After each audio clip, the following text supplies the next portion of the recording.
Hey, and welcome back. Today I thought I'd do what started out as a very simple and quick film. Often, anything to do with aviation is badly reported in the newspapers. And here's a classic example. It's yet another story about how an air-age passenger could possibly open a cabin door in flight. So I thought, well, that's kind of interesting. I wonder if people really understand why you can't open the doors in flight and why the press often get it wrong. So to make it clear, I was going to do a quick video about how aircraft doors are actually plugs, wedge-shaped, and the differential pressure, the high pressure inside the plane and the low pressure outside the plane, keeps them actually closed. So the human force to actually open them would be beyond normal human capabilities. Yeah. But then it opened the proverbial can of worms. So I guess we've dealt with why cabin doors don't open. But what we haven't dealt with are these three massive problems for passengers and aircrew on commercial airlines. First of all, let's see a clip from a flight training video to train pilots in the pressurization system.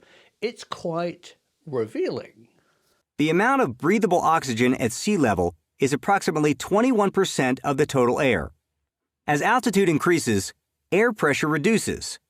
Therefore, the concentration and pressure of oxygen also reduces to about 30% of sea level value at flight level 300. Naturally, this amount of oxygen is not sufficient to sustain life and permit cellular respiration. The 737NG cabin pressurization system allows the airplane to operate at altitudes where oxygen density is not sufficient to sustain life. Insert a spoon of cooking flour, which is the passengers, into a balloon, the aircraft. Blowing up the balloon and tying a knot to it is somewhat equivalent to pressurizing an aircraft. Whenever you're ready, find a needle, poke the balloon, and observe what happens. So now you understand there's a pressure difference between inside the cabin and outside the cabin. Something that this video didn't discuss is why and how is it set? Well, it comes down to economics. You could build an incredibly tough plane which could be highly pressurized, and then the pressure differential between inside and the flight levels at low pressure outside would be extremely great, putting a lot of stress on the fuselage. But they don't want to do that because that would cost more money and because the plane would be heavier. So this flight level of 8,000 feet has been deemed as acceptable. A quick aside, some modern planes like the Dreamliner and the A350 are actually built of carbon fiber, which are much more rigid, so they don't have that Coke can aluminum pressure problem. You know, they're solid guys. So when you fly on a Dreamliner or A350, you'll find that the cabin pressure is actually much nearer to your normal cabin pressure on the ground, making flight a bit more comfortable. That being said, now let's look at another issue. An inquest has opened into the death of a British Airways pilot. The family of 43-year-old Richard Westgate say he'd complained for years of severe headaches and vision problems, and they believe he may have been poisoned by toxic fumes leaking onto planes. Well, Fiona, Richard Westgate was a pilot of many years standing, a British Airways pilot who loved flying. But as you said, his family believe he was a victim of cabin fume poisoning. And although all those airline industries like British Airways, like Boeing say cabin air is absolutely safe, his family said today that they believe this is an issue that could affect millions and millions of passengers. So very sadly, a number of pilots and cabin staff have complained about air quality affecting their health. It's a huge medical nightmare. Terry Williams has been sick for 11 years from a toxic exposure that few people know exists. The former flight attendant says it happened when her American Airlines plane was getting ready for takeoff from Memphis, Tennessee, one April day in 2007. We were taxiing and there was smoke in the cabin visually, and notified the cockpit, and the smoke dissipated quickly. But that evening I thought maybe I was getting sick. She says at first a cough and headache went away, but then the headache came back with a vengeance, along with some other strange symptoms: numbness, tremors, memory lapses. The doctors were treating the symptoms, but more and more symptoms continued to happen. It took months to make the connection. Turns out the smoke she breathed in the cabin that day contained tricresyl phosphate, or TCP. The fumes come from oil in the engine. Nearly all commercial jets bleed fresh air in from the engines. That air is then fed through an air conditioner into the plane. If an engine seal fails, toxic particles can get into the cabin. It's described as a dirty sock smell. You know, I think when you get on one of these things, you can smell. You know, so funny smells on planes all the time. Nobody Right. knew they were toxic, though.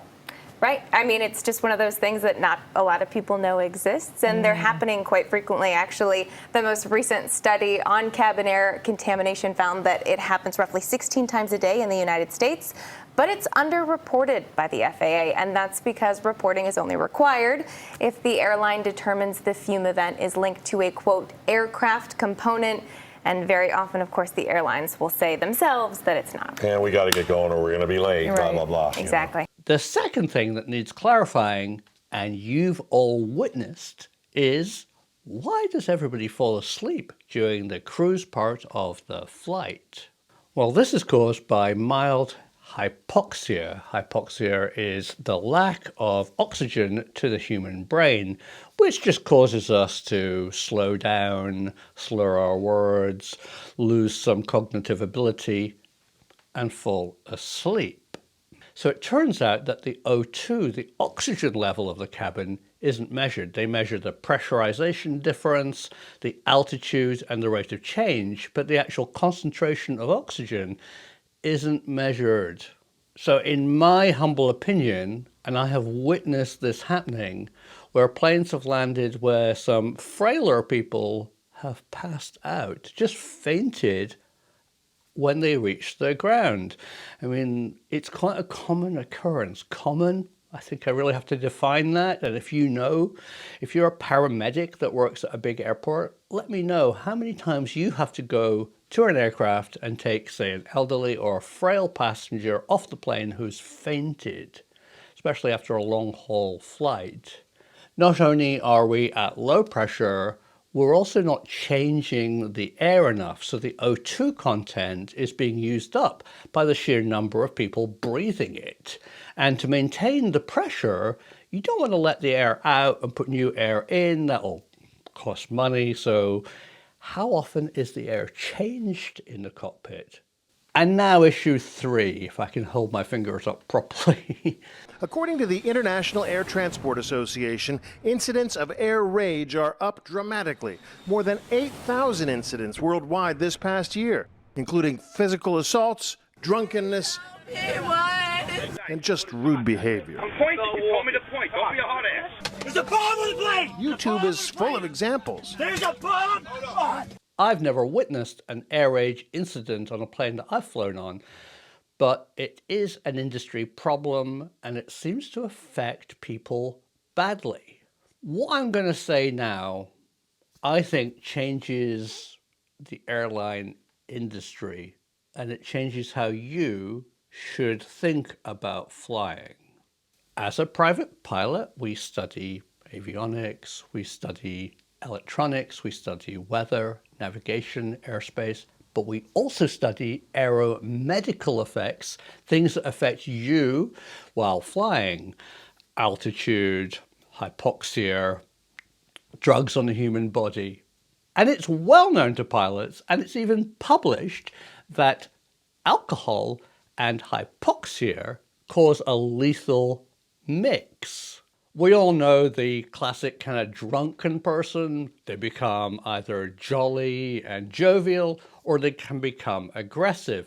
And that kind of fight or flight response is a well-known human reaction to just alcohol. Now, combine alcohol with mild hypoxia and stress of flying, and I think you have a perfect storm for air rage. Freak out at 40,000 feet. All of a sudden, this guy who was sleeping just woke up out of nowhere and started flipping out. The passenger on this JetBlue flight to Las Vegas this weekend so distraught, he punched and kicked the seats of his neighbors as flight attendants struggled to restrain him. The interesting thing for me about that clip is that the guy woke up and was suddenly outraged and angered and felt scared, obviously. Air rage. There's obviously, excuse my language, assholes who fly who are just aggressive people, and, you know, you're going to get them, and maybe they should just be removed at the airport. But I think a small proportion of air rage incidents are caused by medical issues due to the airlines and flying. The two issues which make air rage possibly worse are altitude and alcohol. So that all started with me looking at how doors work on airplanes. So I hope you found that interesting. I have a special request. I personally believe strongly that some people accused of air rage have a definite defense. If you run a legal firm, contact me, because I think we could build a really good defense to support clients who are accused of air rage when it is actually an airline problem and a medical issue. Well, happy flying over this holiday season. Remember, breathe deeply, do not drink the alcohol that they give you on the flight, and happy landings, because the truth is out there.